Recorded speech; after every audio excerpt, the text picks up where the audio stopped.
This is Kate Swoboda, creator of YourCourageousLife.com, director of the Courageous Living Coach certification at TeamCLCC.com, and author of the book, The Courage Habit, which is available at booksellers and at Amazon. The Your Courageous Life podcast is all about going after what you want and creating and living a more courageous, emotionally resilient life. Might drop a couple of F-bombs, so maybe don't listen with your kids in the backseat of the car. And here we go with today's episode. Hey, everybody.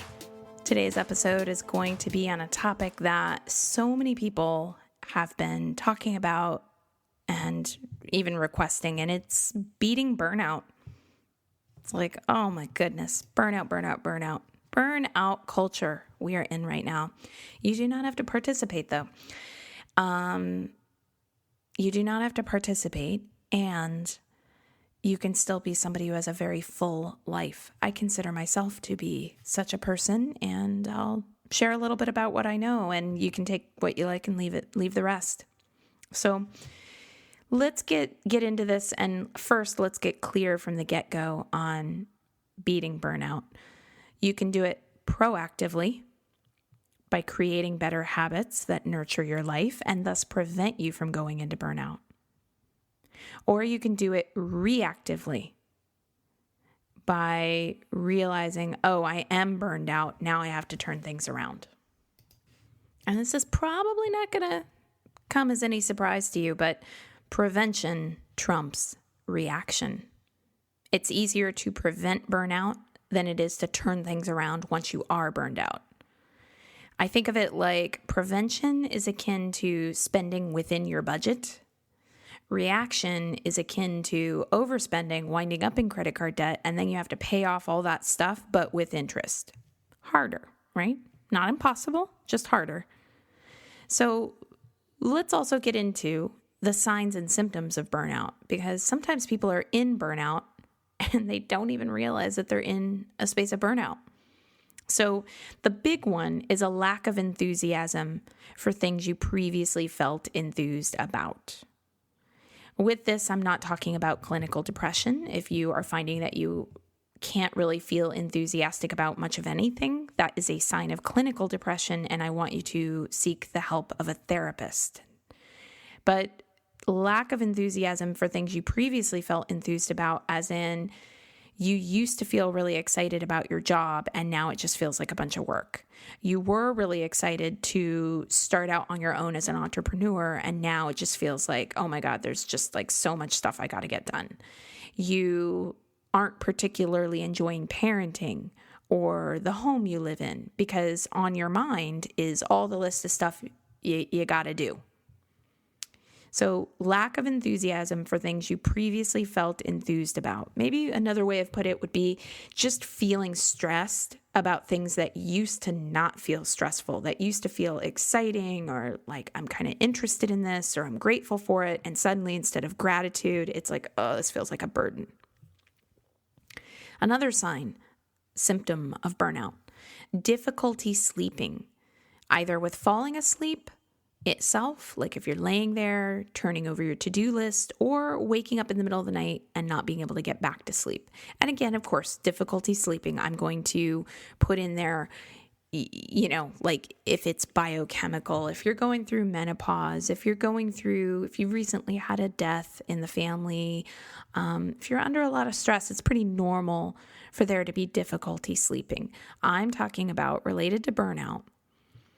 Either you have trouble falling asleep because you're just in your head going, well, but what if it goes this way? And then what if I could maybe do this? And then this might need to da-da-da-da. Or you wake up in the middle of the night and your to-do list is on your mind. It starts to feel like you're having trouble getting back to sleep. Okay? Also, difficulty sleeping, assuming you have already put down your damn phone. My goodness. And if you want to hear my sermon on phones and digital culture and not letting it, run your life, which could be maybe its own thing on beating burnout in and of itself, I have a podcast episode on that. So go scroll through the Your Courageous Life podcast episodes, and there's one on putting down your phone, not being ruled by your phone. Another symptom of burnout, trouble slowing down in your daily life. trouble just slowing down. Another sign of burnout, anxiety, especially about things that have to be done, places where you need to be, rush, rush, rush, go, go, go. And then I'd say another big one is feeling like you can't a lot. You can't slow down. You can't sleep. You can't get ahead on the to-do list. Now, in particular, I'm really going to suggest that as you're listening to today's episode, you really look at that last one, that one all about how you can't. Because the suggestions I'll offer here today are going to be suggestions that ask you to look differently at how you manage your life. And if you listen to the suggestions today, but you reflexively respond with, oh, but I can't do that, then you need to understand that your burnout is the one doing the talking, because actually, technically, you can. You can do anything that you decide to do. You can do anything that you decide to prioritize. But if I'm making these suggestions for how you can get out of burnout if you're there, or put certain things into your life to prevent burnout, and you're just, I don't have time for that. I can't do that. That's not realistic. Maybe for her, but not for me. It's like, well, this isn't going to be a lot of help for you, and you're going to keep getting more of what you've already gotten. I really love the question that Jerry Colonna offers in the book Reboot. How are you complicit in creating the conditions in your life that you say you don't want? Burnout is a huge place where people are complicit in creating the conditions in their lives that they say they don't want. They say they don't want the burnout, but they take on more.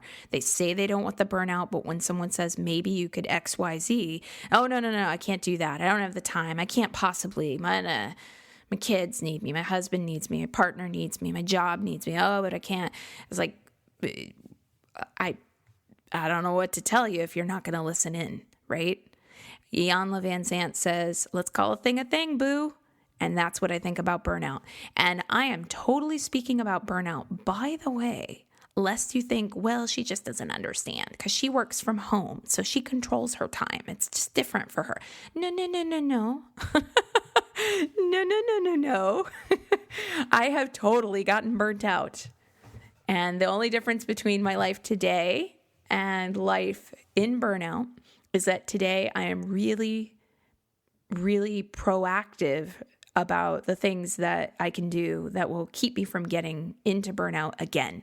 So I've been there. I've clawed my way out. I have been the person on the phone with the coach or talking with the friend or reading the book about getting out of burnout. And, they make the suggestion like, I can't do that. They don't understand my to-do list. I've been there. And I'm telling you, if you want out of burnout, or if you don't want it to hit really badly in the first place, listen in to what I'm talking about today, because I do know what I'm talking about when it comes to burnout. There are plenty of things where I'm like, I'll comment on that, but I might not have personal experience with that. Burnout, I got a lot of experience there. So here's why I think burnout happens. I am of the opinion that burnout happens as the result of a trifecta. This is my current opinion on the topic, always subject to change. I might add or reduce later, but here's what I think. I think it's a trifecta. 3 things: being overscheduled, plus fragmenting your time or attention, plus holding a negative mindset about time and being busy. I'll say that one more time. It is a trifecta. Burnout happens when people are overscheduled, plus they fragment their time or attention, plus they have a negative mindset about time or a negative mindset about being busy. Think about that for yourself. You might be nodding your head and going, yeah, I see it. That's the burnout right there. If you are overscheduled, if you are constantly bouncing between multiple tasks, and you are thinking a lot about how busy and overwhelmed you are, those 3 things will come together and predictably create burnout. By contrast, if you take things off of your schedule or to-do list, if you focus on just one thing at a time, and if you intentionally reframe your thoughts about how busy you are, or how much time you do or don't have, you're less likely to slide into burnout. Preventatively, guarding your schedule, focusing on one thing at a time, and paying attention to your mindset are 3 things that will have you beating burnout before it can even start. And reactively, if you're already in a place of burnout, those are the 3 areas to place your attention. So let's get into beating burnout piece by piece. If you even start to work on one of these, if you know that you are in burnout or you're like, ooh, I see like big work project on the horizon, moving, transition of some kind, I know that I got stuff coming up, and you're like, I don't know if I can do all those, Kate. I'm like, great, let's just start with one. Now, a common coaching thing when clients hire me for coaching, we don't have to do it all, and we're not going to anyway in one session. Change happens over time. So beating burnout piece by piece. Let's start with taking things off of your schedule. Also, I sometimes think of this as guarding your schedule. So first things first, if you are actively in burnout right now, you need a break. I know, sounds heretical, especially to my type A overachievers. I'm one of them, by the way. But you need a break. You need a good, I'm going to get even crazier here. You need a good 2 to 3 day break with no appointments, nothing on your schedule, nothing that you have to do. Boom. And if you just were listening to this podcast and when I said that, you're like driving in your car and you laughed out loud like, this crazy woman. Oh, yeah, you need it even more. So stay with me, please, because I want you to have, a life beyond burnout here.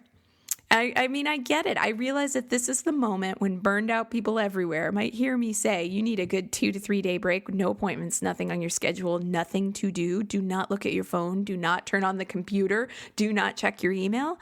That is the moment when people go, who are burned out. But I can't do that. I have to work. If I took off work, I get so behind in my job. I have to take my kids to school. I have to go to the doctor's appointment. My partner would leave the house a mess. And then I'd come home and then I'd see the kitchen in a state of disaster and drive me so crazy that I have to clean it. And then I'd be so stressed. What would even be I get it. I so get it. Yes, I know it feels that way. But that's just how it feels, not how it actually is. You can take time off. You can find someone else to take the kids to school or just, make the drop-offs and pickups literally just the only thing that is scheduled into your day for these 2 to 3 days of no appointments, nothing on your schedule. You can schedule the doctor's appointment for another time. And you can, man, oh man, I hear a lot of women talk about the state of the house as a reason why they can't relax. But here's the thing I'm here to tell you. You can ignore the house or the kitchen. Let's start with just the kitchen. You can ignore the kitchen. No matter what state of disaster it's in, plenty of people survive to see another day. Breathing, blood still pumping through your veins, with kitchens that are messy. You can too. I promise you, it can be done. You're going to be okay. All right? So now we get to, you can, the question is, will you choose it? So in the 2 to 3 days that you take off, this is where you assess your time. What can come off of your schedule? What is not an absolute? What are all the little areas where your time gets frittered away? So I'll give a couple examples. I'm a big examples person. I'll go with lawn care, right? Like I've never met anyone who's like, I feel so fulfilled when I mow the lawn. So it's like, okay, like lawn care, how annoying of a task to have to deal with. So these 2 to 3 days that you're taking off and you're assessing your time, you're going, what's not an absolute? What do I not have to do to like survive and pay my bills and like love and be connected to my family? These are kind of like the essentials, right? Like lawn care maybe could come off the list. So can you convert your lawn to a drought-free lawn? Like just put down wood chips so that you no longer have to mow. Is it time to move to a smaller house that requires less upkeep, costs less money so you can work less? Time to hire someone to do the lawn.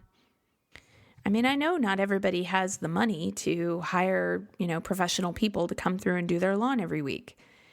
Personally, I have the money, and it's just not something I wanted to spend money on. So I'm that person with the drought-free lawn that doesn't have to be watered, that doesn't have to be maintained. We bought high-quality grounds cloth and a whole lot of wood chips. It took an afternoon. We spread it all out. We got the wood chips down. Now we have no weeds, and I don't have to mow a lawn. And neither does my husband. And we don't have to pay anybody to handle it. It's just like done. We paid for the wood chips and the grounds cloth to prevent the weeds, and it's done. I never think about my lawn. So what are you spending time on that you don't have to?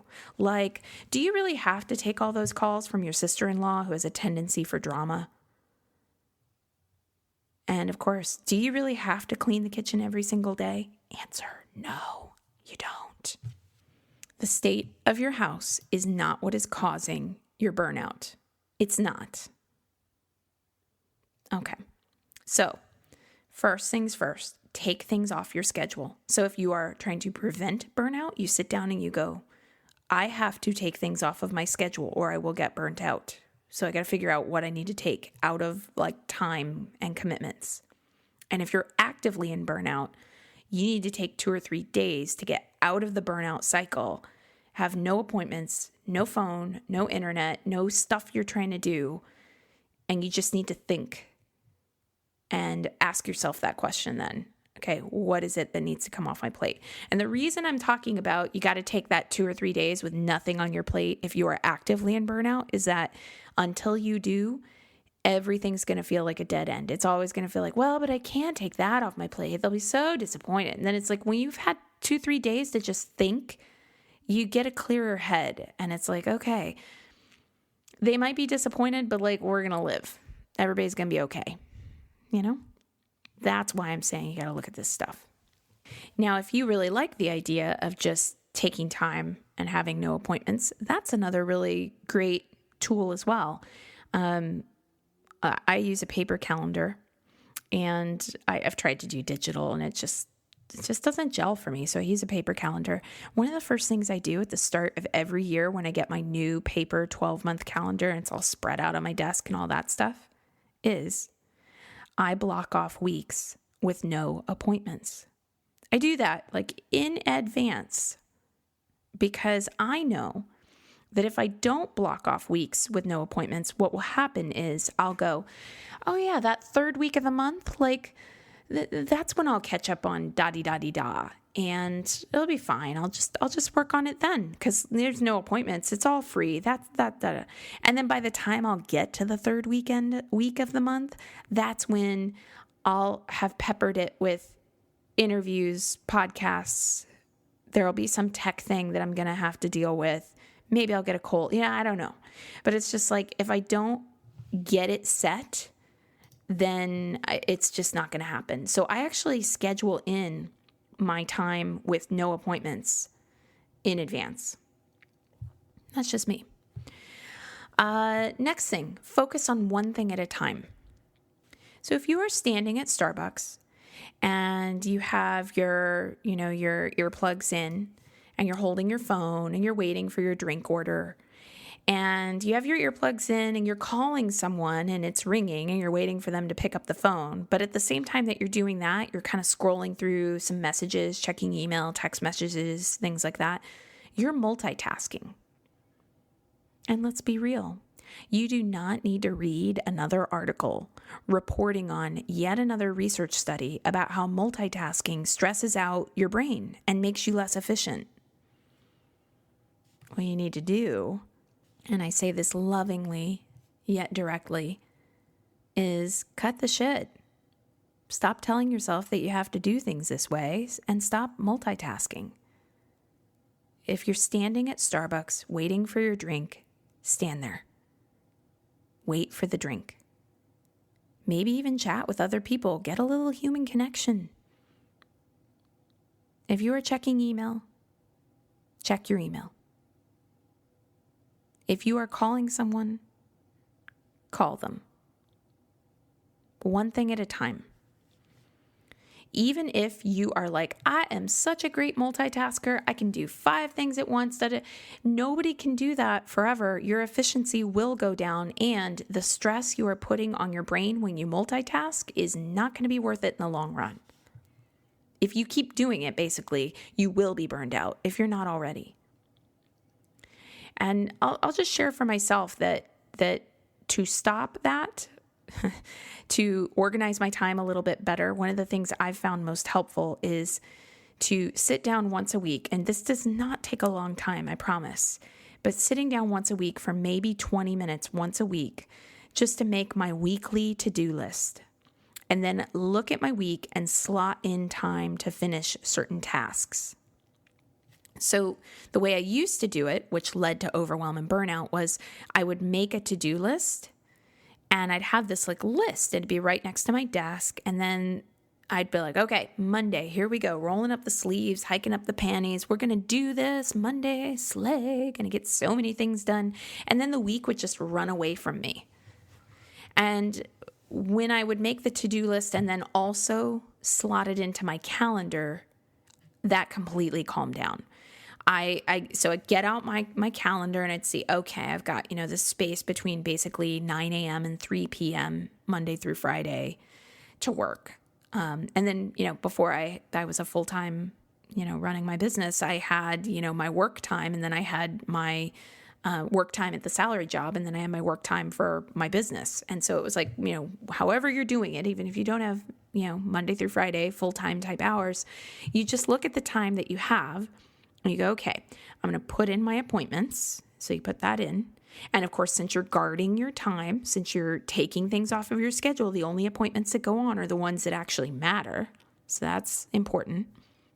And then you go, okay, task X. I'm going to put that for 9 to 10 a.m.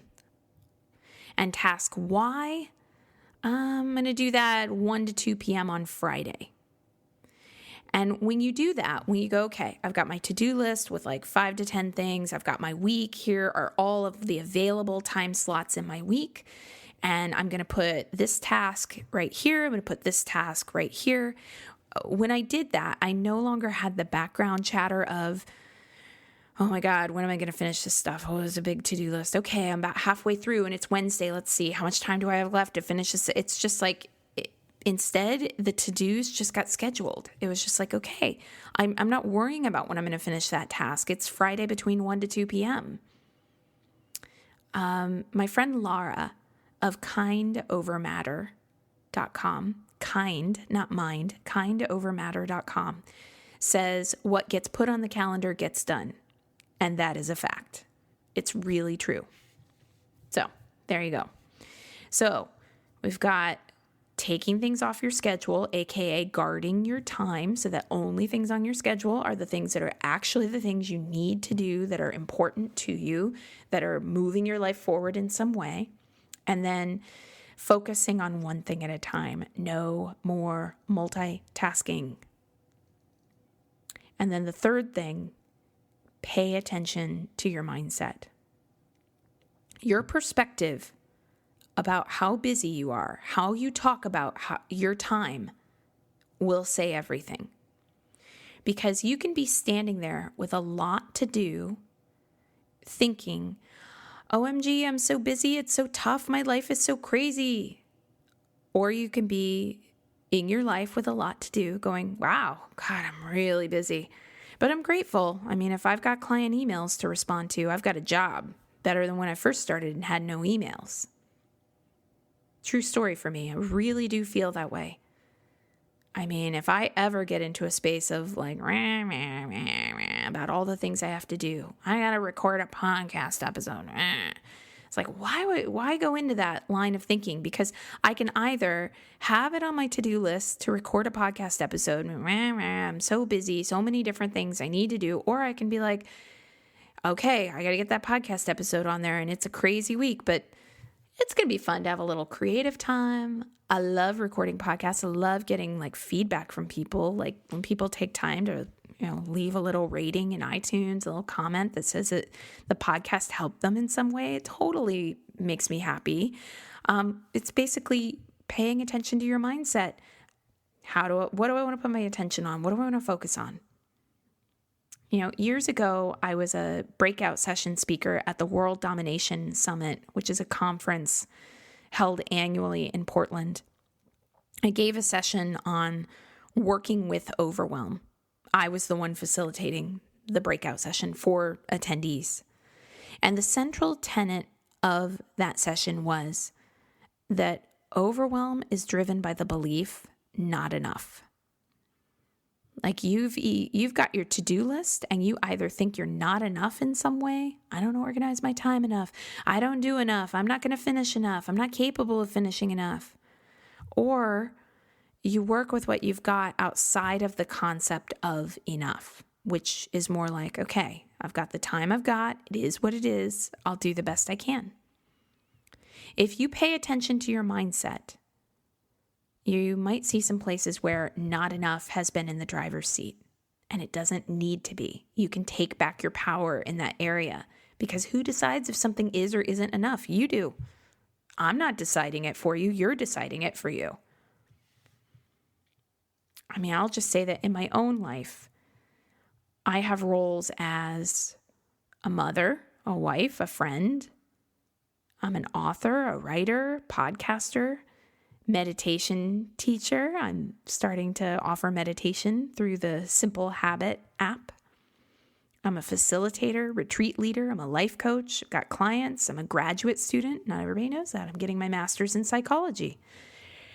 I'm CEO of my business. I'm director of the Courageous Living Coach certification. My day-to-day is filled with some variation of the tasks related to all of these roles. When I get overwhelmed, and it does happen, I look at where I can take things off of my plate and where I can focus on just one thing at a time. And that is enormously helpful to prevent burnout and, of course, to get myself out of burnout if I slide there again. But if that doesn't work and I still feel overwhelmed, I look at where I'm going into negativity about any one of those incredibly fortunate, privileged roles. I don't have to answer emails for CLCC. I get to. It's a choice. When I remember that I get to, I am grateful for having a job where I get to do what I love. I don't have to pick up my daughter from school. I get to. It's a choice. And when I remember that I get to, I am so grateful that she exists and that there's a school for her to go to. There are people who live in places where there's no school. This is a thing in the world. I'm grateful. I don't have to write or create a new podcast episode. I get to. It's a choice. I love doing it. And when I remember that I get to, I'm grateful that there are people like you who read or who listen. I'm grateful for you. I might not know who you are, but I'm grateful for you. I really am. I don't have to go to CrossFit. I get to. It's a choice. And when I remember that I get to, I'm grateful for my strong body and for how much CrossFit adds to my life. And if you're not crazy about CrossFit like I am, go try it out and get ready to fall in love. I love CrossFit. It's so great. So here's where we're arriving, okay? Beating burnout is best done proactively before there's a problem, addressing your life in a conscious way before it can become a burnout spiral. But if you already recognize that you are burned out, you're stuck in it, you're like, ugh, I'm identifying with this, I'm burned out, and it's not great.